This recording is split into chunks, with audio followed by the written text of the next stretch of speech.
6, verse 7 of the 18th chapter, Gospel of Matthew, Jesus has indicated the peril that is involved for someone who would cause a weak one, a vulnerable one, a child, and so on to stumble, to be scandalized. And Jesus then adds this rather remarkable statement, really exploring deeply the mystery of God's sovereignty and human responsibility. We have woe, roughly the same, of course, as in English. Woe, it's just spelled with the Greek pronunciation here, woe, so it's a bit of an exclamation, to cosmo, to the world, woe to the world. Epo preposition takes the genitive from, ton skandalon, from the scandals in the genitive. So woe to the world from, or as a result of, in view of the scandals.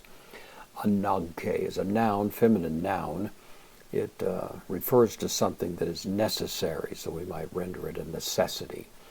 That which is needful, something like that. It's usually not translated directly that way, but that's the sense of it. So, because scandals, because it is necessary for scandals, he says, to come.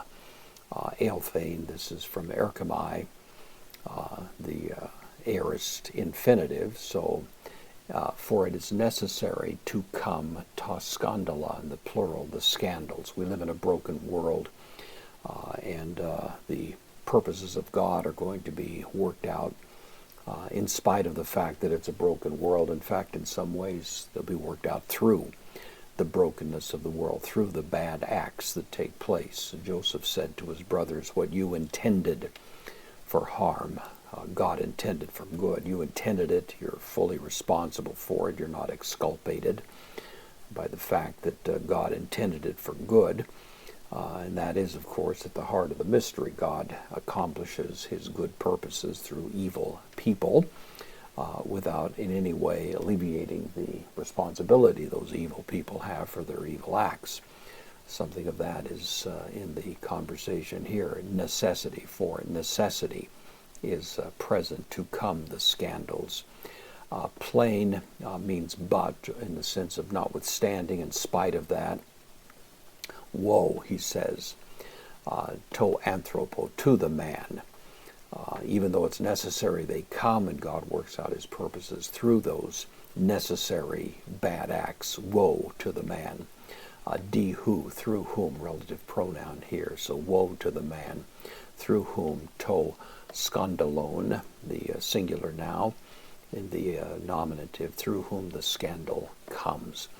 And of course that's a universal teaching through the Scripture, how often we find God indicating that he's using the actions of evil people to accomplish good purposes. But those evil people are not in any way alleviated from their guilt.